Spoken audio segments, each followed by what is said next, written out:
Ready হয়ে গেল পুঁই মিটুলির চচ্চড়ি।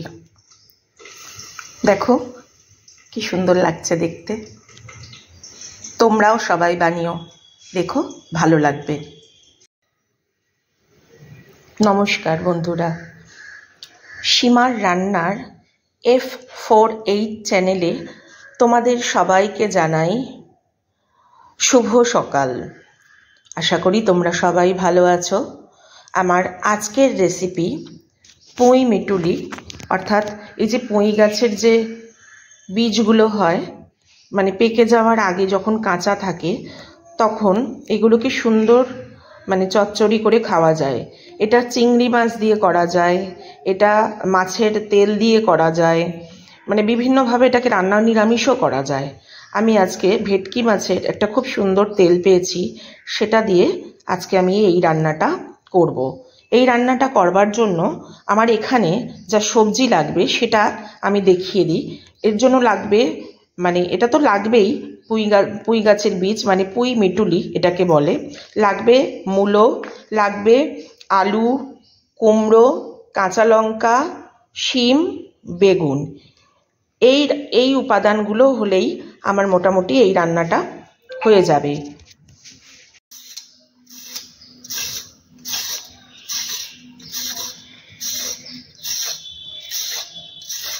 এইগুলোকে ভালো করে সবজিগুলোকে কেটে নেব। এক একটা সবজির এক এক রকমভাবে ঝোলের একরকম কাটা হয়, চচ্চড়ির জন্য একরকম কাটা হয়। এগুলোও কিন্তু তরকারির স্বাদ অন্যরকমভাবে বোঝা যায়। তো আমি এইভাবে চচ্চড়ির জন্য কেটে নিচ্ছি।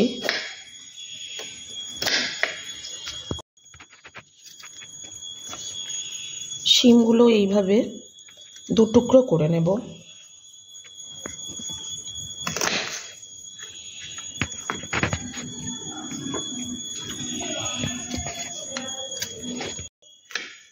শিমগুলোকেও দুভাগে ভাগ করে নিচ্ছি। আর শিমের এই যে এখান থেকে এই যে সুতোটা ওঠে, এটাকেও তুলে দেবেন, শীটটাকে। শিমগুলো যদিও ভীষণ নরম, খুব কচি শিমগুলো। কুমড়োটা পরিষ্কার করে নেব। এই মাঝখানটা সুন্দর করে একটু পরিষ্কার করে নিতে হবে। পুঁই শাকের রান্নায় পুঁই শাক বলুন আর পুঁই মিটুলির তরকারি বলুন, যা বলুন, তরকারি চচ্চড়ি, তো এতে কিন্তু বেগুন আর কুমড়ো এটা মাস্ট। এটাই তরকারির স্বাদ কিন্তু বাড়িয়ে দেয়।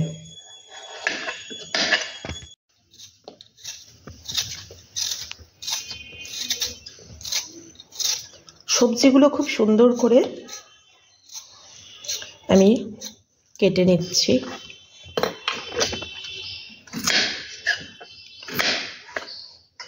বন্ধুরা, আমার এই চ্যানেলকে আপনারা একটু সাপোর্ট করবেন প্লিজ, একটু লাইক করবেন আর কমেন্ট করবেন, কমেন্ট করে জানাবেন। এবার আমি এই বেগুনটাও কেটে নেব।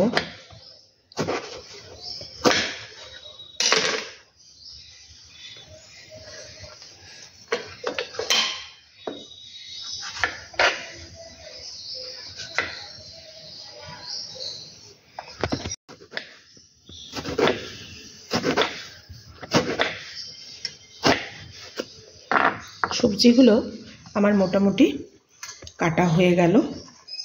এই সবজিগুলো এইভাবেই আপনারাও কেটে নেবেন। আর পুঁই মিটুলিটা একটু দেখে নেবেন, যদি দেখেন যে সাইজ একটু বড় আছে, তো এইগুলোকে এই মাঝখান থেকে একটা ছোট্ট করে টুকরো করে নেবেন।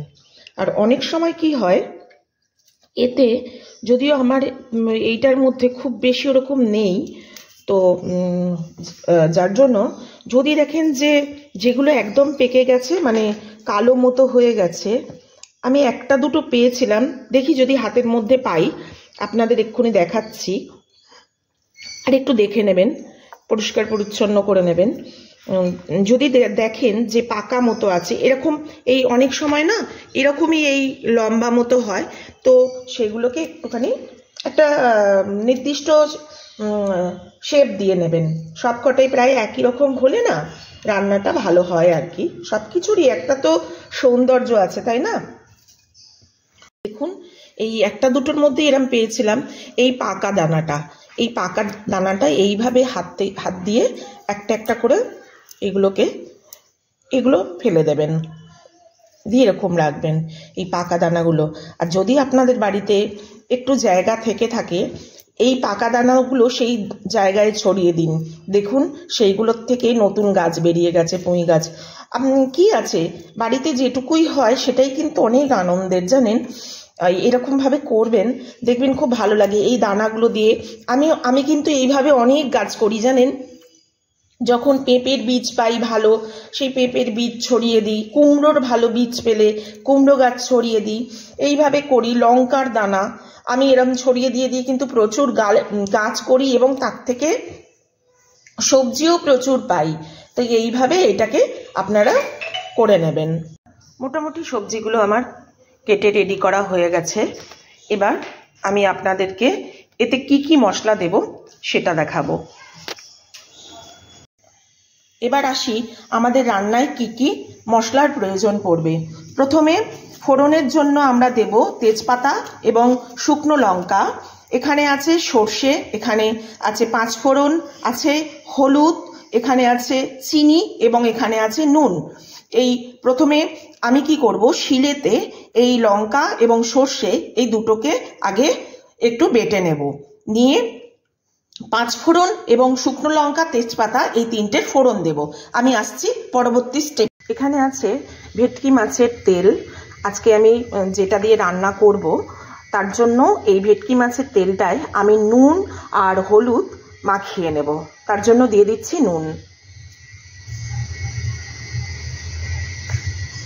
দিচ্ছি হলুদের গুঁড়ো। এবার এটা আমি ভালোভাবে এটার মধ্যে মাখিয়ে নেব। মাখিয়ে 5-7 মিনিট রাখবো।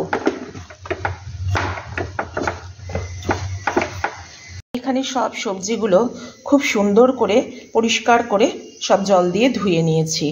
এইভাবে সব জল দিয়ে ধুয়ে নিয়েছি। এখানে আমি কড়া বসিয়ে দিয়েছি। দিয়ে দেবো সামান্য একটু সর্ষের তেল।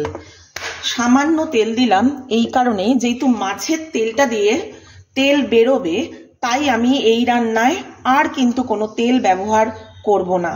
এবার আমি কড়াতে এই মাছের তেলটা দিয়ে দিচ্ছি।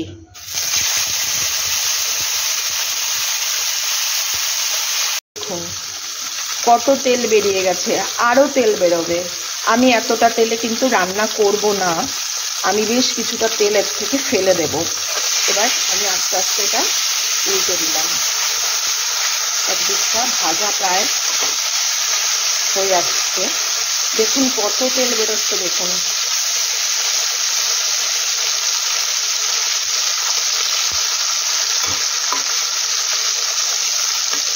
প্রচুর তেল হয়েছে। আমি এখান থেকে তেল তুলে তুলে ফেলে দেব। এবার আস্তে আস্তে এইভাবে ভেজে নিই।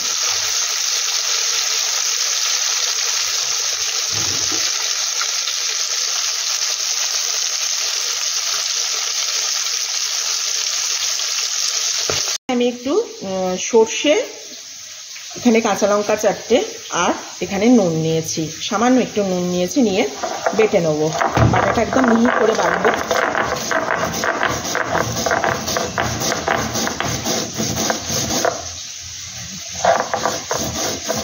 এই লঙ্কাগুলো আমারই ছাদের গাছের লঙ্কা। আমি যে কিচেন গার্ডেন করি ওই গাছেরই লঙ্কা। মশলাটা যে কোনো মশলা যত মিহি করে বাটা হবে, দেখুন আমরা আমাদের কাজের সুবিধার জন্য সবাই মিক্সি ব্যবহার করি, আমিও করি, কিন্তু কি কিছু কিছু রান্নার ক্ষেত্রে আমি শিলে বাটাই পছন্দ করি বেশি, আর তাতে আমি লক্ষ্য করে দেখেছি স্বাদ কিন্তু সম্পূর্ণ অন্যরকম। শিলে বাটা মশলার স্বাদ একটা অন্যরকম।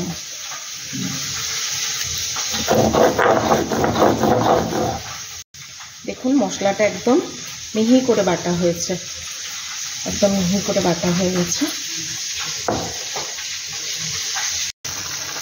দেখো বন্ধুরা কত তেল বেরিয়েছে, দেখো আমি এত তেল ব্যবহার করব না রান্নায়, যার জন্য আমি একটু এখানে তুলে তুলে আমি এই তেলটা ফেলে দেব। এত তেল তো স্বাস্থ্যের পক্ষে ভালো নয়। দেখো কত তেল বেরোলো, এই দেখো কত তেল।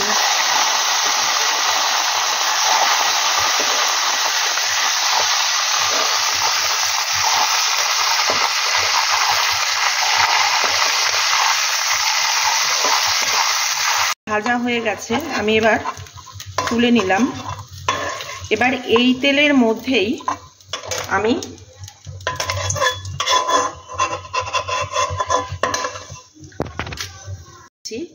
শুকনো লঙ্কা, একটু তেজপাতা ফোড়ন দিয়ে নেড়ে নেব। তেল তো যথেষ্ট ভালোভাবে করেই তৈরি। এবার এতে আমি দিয়ে দেব পাঁচ ফোড়ন। এগুলো আমার হয়ে গেছে। এবার এতে দিয়ে দেবো প্রথমে আলুর টুকরো,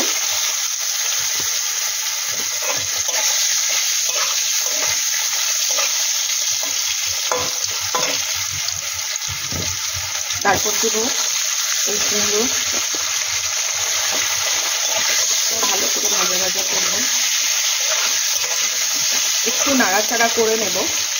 নিয়ে এর ভিতর আমি মূলোগুলো দিয়ে দেবো, কারণ এই তিনটে সবজি মোটামুটি একটু শক্ত। বেগুন আর শিমটা একটু পরে দেব। নাড়াচাড়া করে নিয়ে দিয়ে দেব। শিম আর বেগুনটা কিন্তু একটু পরে দিচ্ছি। বন্ধুরা তোমরা আমার চ্যানেলটা যদি তোমাদের ভালো লেগে থাকে তোমরা লাইক করো, এবং আমার রান্না আরও সবার কাছে যাতে পৌঁছে যায় তার জন্য এটা শেয়ার আর কমেন্ট করো।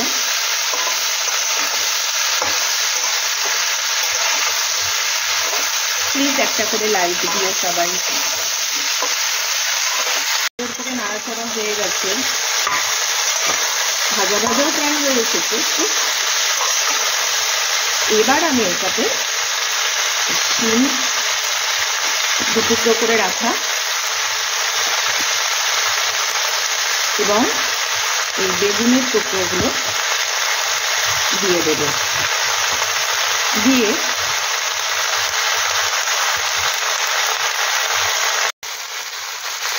এবার ভালো করে আস্তে আস্তে নেড়ে দেব।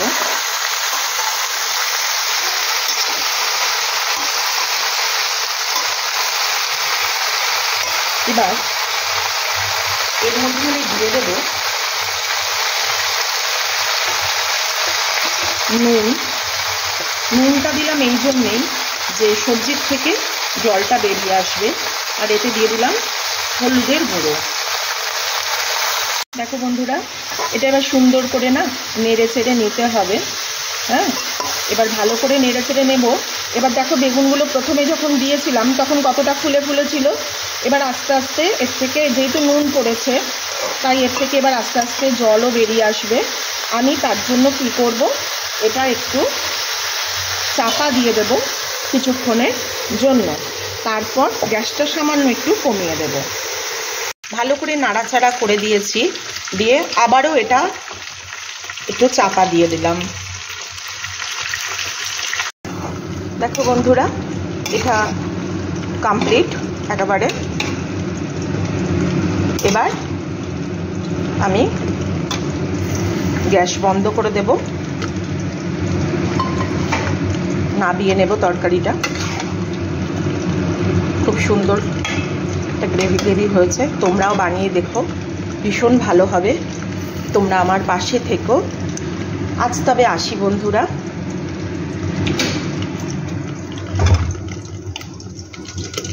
দেখো বন্ধুরা, রান্নাটা আমার অলমোস্ট কমপ্লিট। দেখো বন্ধুরা, রান্নাটা আমার হয়েই এসেছে, একদম কমপ্লিট হয়ে গেছে। হ্যাঁ, তোমরাও এই রান্নাটা সবাই বাড়িতে বানিও। আমি গ্যাস বন্ধ করে দিলাম। এবার আমি নামিয়ে নেব এবং তারপর সার্ভ করব। আজ তবে আসি, টাটা। সবাই ভালো থেকো। মা তোমাদের সবাইকে ভালো রাখুন, সুস্থ রাখুন, এই কামনা করি।